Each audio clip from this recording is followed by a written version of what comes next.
Shyam vision astro एवं vastu present. जय श्री जगन्नाथ। नमस्कार प्रिय दर्शक बंधु, 2026 मसीहा विचाराश्र व्यक्ति विशेष किभଳି फल देव आसुन देखा। प्रथम विचाराश्र व्यक्ति मान ग्रह स्थिति किभଳି अच्छे देखिया। वर्ष आरंभ 2 जून पर्यंत गुरु मिथुन राशि अवस्थान करी अष्टम स्थान अवस्थान करेंगे। 2 जून 31 अक्टोबर पर्यंत गुरु कर्कट राशि उच्चस्थ नवम स्थान अवस्थान करेंगे। 31 अक्टोबर वर्ष शेष पर्यंत गुरु सिंह राशि दशम स्थान अवस्थान करेंगे। शनि पूरा वर्ष मीन राशि अवस्थान कर पंचम भाव में रे। आरंभ राहु कुंभ राशि, केतु सिंह राशि अर्थात राहु चतुर्थ भाव में रे, केतु दशम स्थान रही वर्ष शेष करेंगे। विचाराशि ये ग्रह मान स्थिति। ए वर्ष विचाराशि ग्रहर गोचर बहुत समस्या सृष्टि कर शरीर को दुर्बल करें। एथपाई आप जतनवान। 16/7 विशाखा विचा, 17/8 अनुराधा विचा, 18/8 ज्येष्ठा विचा। जो मान हॉरोस्कोप बा जातक नहीं, जो मानकर बा जो व्यक्ति नाम प्रथम अक्षर तो न नि नु ने नो ज जी जु एमानकर प्रथम अक्षर यही अक्षर सब होता विचाराशि बोली जानवे। विचाराशि व्यक्ति माने स्पष्टवादी, उत्तम बुद्धिमान, प्रखर इच्छा शक्ति। जो कार्य मैंने लगी से कार्य संपूर्ण न होला पर्यंत विश्राम ने ना। एम बहुत बलशाली, एम शत्रु सामना करें पश्चाताप करते ना। जदि एम जातक चक्र स्ट्रंग थाए, ग्रह स्थिति सबल थाए, पुलिस, सेना, डाक्तर, होटेल मैनेजमेंट, सफल राजनेता ये निश्चय होता। एमानकर 11 वर्ष, 28 वर्ष, 38 वर्ष, 52 वर्ष, 62 वर्ष जीवन में बहुत कष्ट देखा दी था। 29 ରୁ 45 वर्ष बहुत शुभफल पाई था। 62 ରୁ 71 वर्ष मध्य रोगी पीड़ित होते, किसी ऑपरेशन अस्त्रोपचार होता है। ये विचाराशि मान ग्रहर विशेषत्व। आसन देखा 2026 विचाराशि व्यक्ति मान स्वास्थ्य किपरि रहिबो। स्वास्थ्य को नहीं आप पूरा वर्ष सतर्क रहा जरूरी। खाद्य पर उचित ध्यान दिंतु, उचित दिनचर्या दिन काटतु, चिंता करूँ ना। शनि पूरा वर्ष पंचम स्थान अवस्थान करेंगे। पंचम स्थान शनिकर गोचर शुभफल दिए ना। शनि आपन को पेटजनित रोग, गैस समस्या, वर्षर आरंभ राहु चतुर्थ स्थान में, केतु दशम स्थान में 5 डिसेम्बर पर्यंत अवस्थान करेंगे। मानसिक अशांति, हृदयजनित रोग, कफजनित रोग यू आक्रांत कराए। वर्षर आरंभ 2 जून पर्यंत बृहस्पति अष्टम भाव में रे। गुरु अष्टम भाव में शुभफल प्रदान करेंगे ना। 2 जून 31 अक्टोबर गुरु नवम स्थान में अवस्थान कर लग्न स्थान को पंचम स्थान को दृष्टि देवार यही समय स्वास्थ्य में शुभफल प्रदान करेंगे। यही वर्ष बृहस्पति 5 मास स्वास्थ्य में भल फल प्रदान करेंगे, आउ 5 वर्ष सामान्य फल देवे। राहु शनि 2 पाप ग्रह स्वास्थ्य बिगाड़िया बहुत चेष्टा करेंगे। वर्ष आरंभ 2 जून पर्यंत स्वास्थ्य को जगी रखी चलवा जरूरी। विशेषकर 23/2/2026 रु 2 अप्रैल 2026, 2 अगस्त 2026 रु 18 सेप्टेम्बर 2026 स्वास्थ्य दुर्बल परिस्थिति रही। वर्ष जानवाहन चलाइबार सतर्क रुहतु। छाती जनित रोग बा हृदय रोग, अंटा रोग बा यौनांग जनित रोग देखा दे पाए। ए वर्ष आपन स्वास्थ्य पर खराब प्रभाव पड़ार शिक्षा क्षेत्र में बाधा प्राप्त हो एवं आपण स्वास्थ्य को जगी रखी चलवा अति बहुत भल। आसन देखा 2026 विचाराशि छात्र छात्री मानक शिक्षा क्षेत्र किभଳି रहिबो।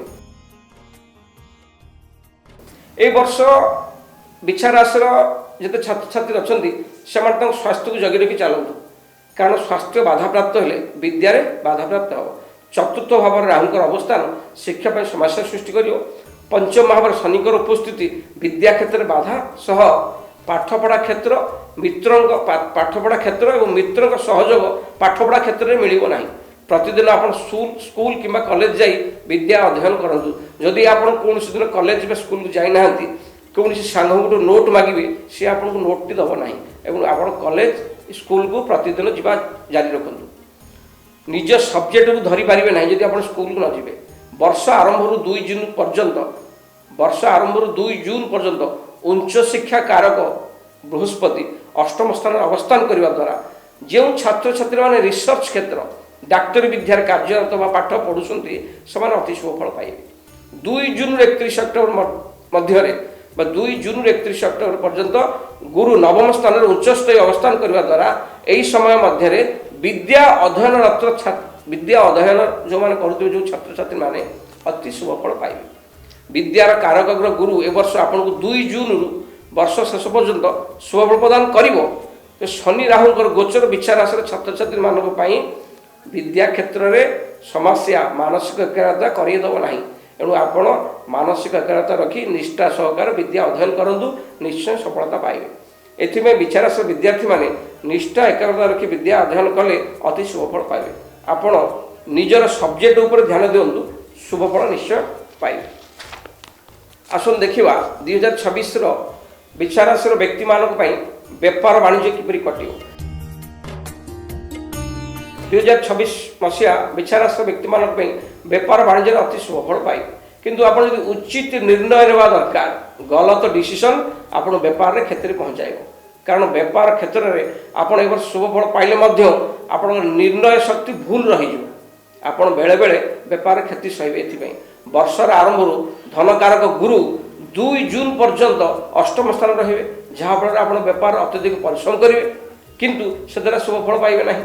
शनि पंचम स्थान में बसी सप्तम को दृष्टि देवारु व्यापार धीरे धीरे लाभ प्रदान करिवो। आपण अत्यधिक लाभ पे व्यापार किसी भूल भटका डिसीजन नेबे नहीं। 2 जून 31 अक्टोबर पर्यंत बृहस्पति नवम स्थान में उच्चस्थ रहिबा द्वारा बृहस्पति व्यापार क्षेत्र में आपण अति सुंदर शुभ फल प्रदान करिवे। आगुर यदि कौन सी व्यापार क्षेत्र में बाकी पड़ो से अर्थ फेरी पाइबे। नूतन व्यापार कर व्यापार आगू नेबे, व्यापार लाभवान निश्चय हेबे।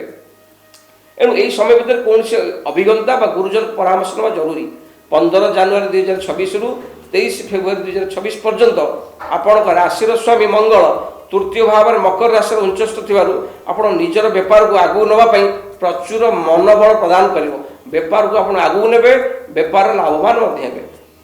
3/2/2026 रु 10 अप्रैल 2026 चतुर्थ स्थान में बुध राहु एकत्र रही जड़त्व जोग सृष्टि करिवारु परिवार विवाद, पार्टनरशिप यदि व्यापार करते विवाद, व्यापार रे मांधा, व्यापार रे हानि, व्यापार स्थल रे वाणिज्य क्षेत्र में सर्ट सर्किट करेन्ट लगी अग्नि भय रही। 10 अप्रैल 2026 रु 30 अप्रैल 2026 बुध शनि पंचम भाव में जुक्ति होबारु iron, chemical, petrol, oil, building, construction, ठिकादारी यही सब क्षेत्र में यदि विचारासर व्यक्ति माने कार्य करुथिबे प्रचुर लाभ निश्चय पाइबे। 29 मई 2026 रु 22 जून 2026 पर्यंत बुध अष्टम भाव में निज राशि बसवा द्वारा आपण निज कथबार्ता द्वारा आपण निजर ग्राहक को आकृष्ट करी व्यापार 2 पैसा लाभ कमेबे। नूतन व्यापार कर लाभवान हेबे, नूतन जिनिस बिक्री कर लाभवान हेबे। 2 जून 31 अक्टोबर बृहस्पति आपन को व्यापार अति शुभ फल प्रदान करिवो। जगह किଣା बिकार लाभ पाइबे, शेयर मार्केट बा सट्टा लॉटरी लाभवान हेबे। 1 अगस्त 2026 रु 2/9/2026 पर्यंत शुक्र जी की व्यापार कारक एकादश स्थान में निचस्थ रहिबा द्वारा जो माने gift, spa, fashion design, beauty parlour, restaurant, handcraft ए सब कार्य करी पेट पोषुथिबे, यही सब व्यापार करुथिबे से जगी रखी व्यापार टी करंतु क्षेत्र संभावना अच्छी। यही समय रे आपण तुम निजर सेल्समैन तुम पाखे जो पिला काम करुथबो से तुम ठार काम शिखी अलग जगार तुमरी व्यापार करी तुमको घाटार पकेइबो। 22 अगस्त 2026 रु 7 सेप्टेम्बर 2026 बुध केतु कर्मस्थान युक्त थिबारु बा जड़त्व जोग सृष्टि करियारु नूतन व्यापार करिवे नहीं, नूतन व्यापार डील करिवे नहीं। व्यापार नियमित मन ध्यान दे व्यापार की जगतु नष्ट क्षति ही पाए। 2026 जनवरी, मार्च, अप्रैल, जून, अगस्त, अक्टोबर ये सब मास आपन व्यापार आगू बढ़ाया लाभवान हम ये सब मसरे आप भल लाभवान हे। नूतन व्यापार करी आप आगू भी बढ़ी चलिए। जो मैंने फर्निचर, कपड़ा, बुक स्टोर, शिक्षा, फार्मासिस्ट ये सब क्षेत्र में कार्य करुवे से अति शुभ फल पाइबे। 31 अक्टोबर वर्ष शेष पर्यंत बृहस्पति दशम स्थान में अवस्थान करुवारु पंचम दृष्टि धन भाव को दबारु आपण धन क्षेत्र व्यापार क्षेत्र बहुत शुभ फल पाइबे। 2026 रे आपण व्यापार କିଛି ସେମିତି ଘାଟା ପାଇବେ ନାହିଁ, କିନ୍ତୁ ବେପାରରେ ସାଧୁତା ପରିଶ୍ରମ କଲେ ବେପାର ଲାଭବାନ ହେବେ। ଆସନ୍ତୁ ଦେଖିବା ବିଚାରାସ ବ୍ୟକ୍ତିଙ୍କ ପାଇଁ 2026 ନବବର୍ଷ କର୍ମ ବା ଚାକିରି ଜୀବନ କିଭଳି ରହିବ। 2026 କର୍ମଭାବର ଅଧିପତି ରବି, କର୍ମଭାବର ମାଲିକ ରବି ତୃତୀୟ ଭାବରେ ଅବସ୍ଥାନ ହେତୁ 14 ଜାନୁଆରୀ 2026 11 ଫେବୃଆରୀ 2026 ମଧ୍ୟରେ ରବି ତୃତୀୟ ସ୍ଥାନରେ ଅବସ୍ଥାନ ହେତୁ ନିଜର ଦକ୍ଷତା ପରାକ୍ରମ ବଳ କର୍ମକ୍ଷେତ୍ରରେ ଆପଣ ପ୍ରଶଂସିତ ହେବେ। ନିଜର ଅହଂଭାବ ଆପଣଙ୍କୁ କର୍ମକ୍ଷେତ୍ରରେ ଅସୁବିଧା ପକାଇ ପାରେ, ତେଣୁ ସମସ୍ତଙ୍କୁ ନିଜର କରି ଚଳନ୍ତୁ।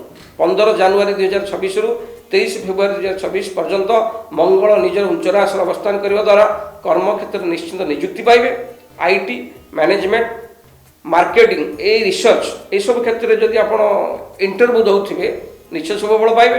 ଯଦି এই କ୍ଷେତ୍ରରେ ଆପଣ କାମ କରୁଥିବେ ପ୍ରମୋସନ ନିଶ୍ଚୟ ହେବ। ଯେଉଁମାନେ ଖେଳାଳି ହେଇଥିବେ ସ୍ପୋର୍ଟସ ଗେମ୍ରେ ଥିବେ ସେମାନେ ମଧ୍ୟ ଶୁଭଫଳ ପାଇବେ।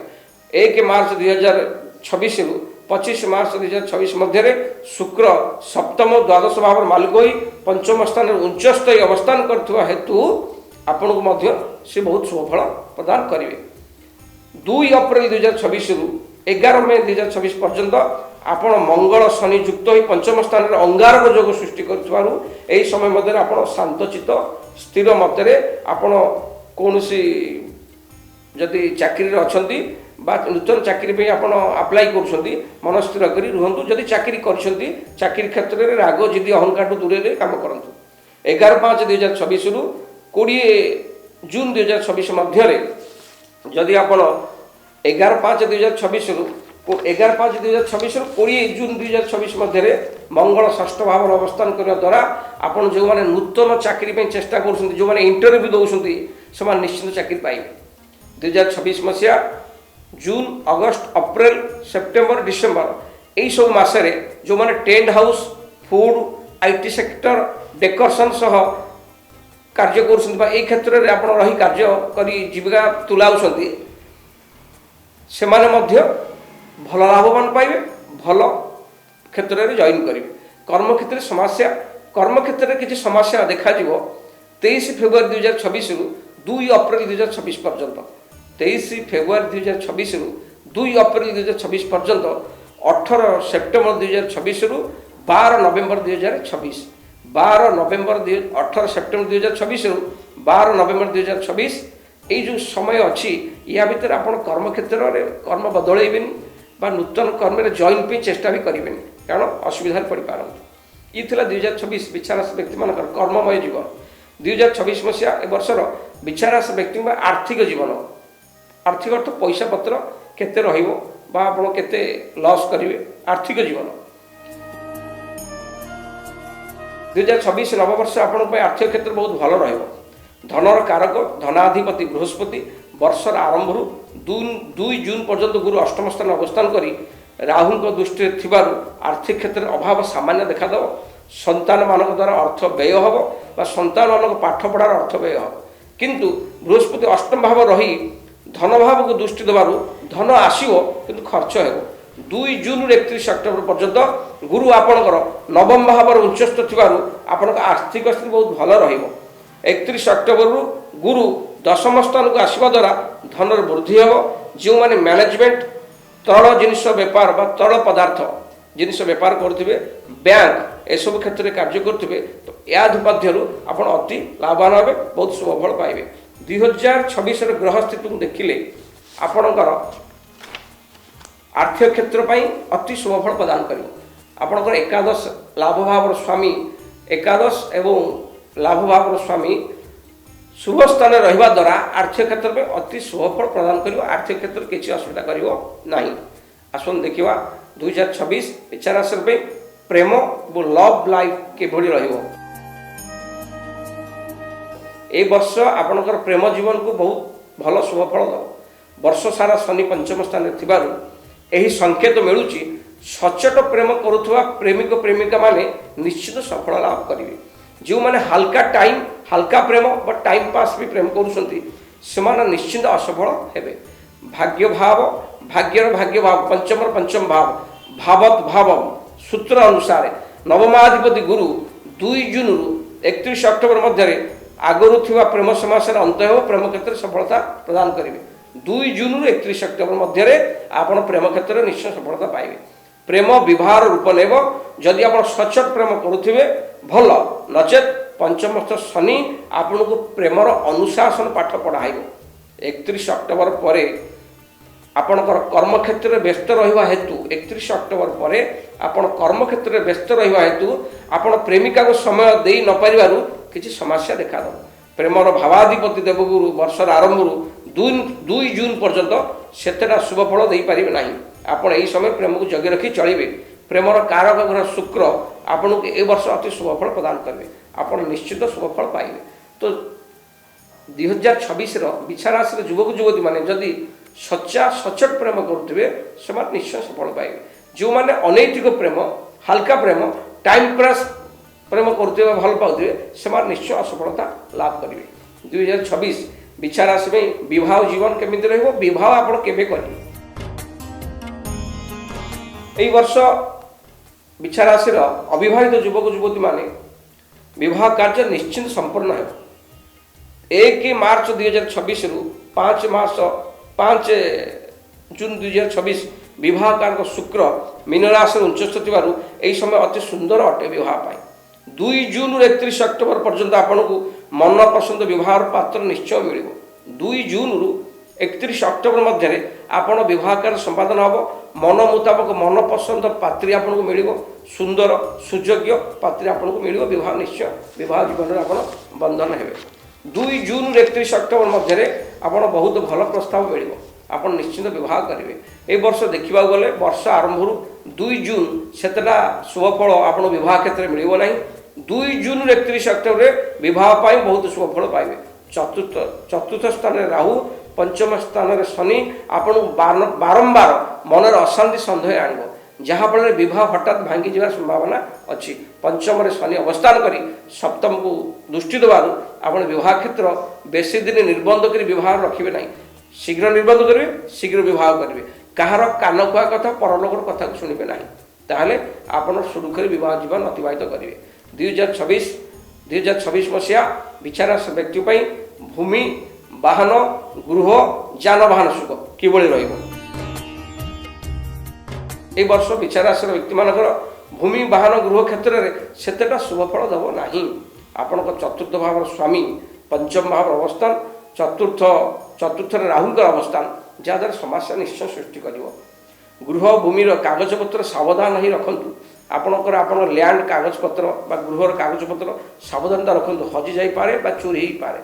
ଯଦି ଆପଣ ଭୂମି ଜାଗାରେ ବିବାଦ ଯଦି ଆପଣ କୌଣସି ଜାଗା ବା ଘର କିଣୁଛନ୍ତି, ଯଦି ସେ ବିବାଦୀୟ ଜାଗା ହେଇଥିବ, କାଗଜପତ୍ର କ୍ଲିଅର ନଥିବ, ତାର ମାଲିକ ଜଣେ ଦୁଷ୍ଟ ବ୍ୟକ୍ତି ହେଇଥିବ, ତାହେଲେ ଆପଣ ସେ ଜାଗା କିଣନ୍ତୁ ନାହିଁ, ସତର୍କ ରୁହନ୍ତୁ। ଯଦି ଆପଣ ଜମି, ଯାନ ଇତ୍ୟାଦି କ୍ରୟ କରିବାକୁ ଚାହୁଁଛନ୍ତି, ଗଣ୍ଡଗୋଳିଆ ଜମିର କାଗଜପତ୍ର ଠିକ୍ ଦେଖି କିଣନ୍ତୁ, ନଚେତ ହଇରାଣ ହେବେ। ଆପଣ ଯଦି ଜାଗା ଅଛି ଘର କରିବାକୁ ଚାହୁଁଛନ୍ତି, ନିଜ ନାଁରେ ଶୁଭ ନ ଦେଇ ଘରର ଅଲଗା ସଦସ୍ୟଙ୍କ ନାଁରେ ଶୁଭ ଦେଇ ଘର କରନ୍ତୁ, ନିଶ୍ଚିନ୍ତ ଘର ହେବ। ପ୍ରାୟତଃ ଏ ବର୍ଷ ଆପଣ ଭୂମି, ଜାଗା, ଯାନବାହନ ଉପରେ ସତର୍କ ରହିବା ଜରୁରୀ। ବିଛା ରାଶିର ବ୍ୟକ୍ତିଙ୍କ ପାଇଁ ଏହି ବର୍ଷଟି ଆହୁରି ସରସ ସୁନ୍ଦର କରିବା ପାଇଁ ପ୍ରତିକାର ସ୍ୱରୂପ ମୁଁ କେତୋଟି ପ୍ରତିକାର ଆପଣଙ୍କୁ କହୁଛି। ଆପଣ ବେକରେ ଚାନ୍ଦିର ଏକ ଚେନ୍ ଧାରଣ କରନ୍ତୁ। ହାତୀ ଦାନ୍ତର ତିଆରି କୌଣସି ଜିନିଷ ଘରେ ରଖନ୍ତୁ ନାହିଁ। ହାତୀ ଦାନ୍ତର ତିଆରି କୌଣସି ଖେଳନା ଗିଫ୍ଟ ଘରେ ରଖନ୍ତୁ ନାହିଁ। କାହା ବିରୋଧରେ ମିଛ ସାକ୍ଷୀ ଦେବେ ନାହିଁ। ପ୍ରତି ଶନିବାର ଦିନ ଶିବ ମନ୍ଦିରରେ କଳା ଫୁଲ, ବିଲପତ୍ର, କ୍ଷୀର ନିଜର ନାମଗୋତ୍ର ଅନୁସାରେ ଲାଗି କରନ୍ତୁ। ବର୍ଷର ଆରମ୍ଭରୁ ଜୁନ୍ ମାସ ପର୍ଯ୍ୟନ୍ତ ଗୁରୁବାର ଦିନ ମନ୍ଦିରରେ 8ଟି ପାଚିଲା କଦଳୀ ଦାନ କରନ୍ତୁ ଏବଂ ଦେଶୀ ଘିଅ, ଗାଈ ଘିଅ, କର୍ପୂର ଦାନ କରନ୍ତୁ। ଘରେ ଏକ କଳା କୁକୁରକୁ ପାଳନ୍ତୁ। ଏହି ପ୍ରତିକାର କରିବା ଦ୍ୱାରା ଆପଣ ନିଶ୍ଚିନ୍ତ ସବୁରିଷ୍ଟ ଖଣ୍ଡନ ଶୁଭ ଫଳ ପାଇବେ। ପ୍ରିୟ ଦର୍ଶକ ବନ୍ଧୁ, ଏ ଥିଲା 2026 ବିଛା ରାଶିର ବ୍ୟକ୍ତିଙ୍କ ପାଇଁ ଶୁଭ ଅଶୁଭ ଫଳ। ରହିଲି, ଜୟ ଶ୍ରୀ ଜଗନ୍ନାଥ। श्याम विजन आस्ट्रो एवं वास्तु चैनल को लाइक, शेयर एवं सब्सक्राइब करंतु।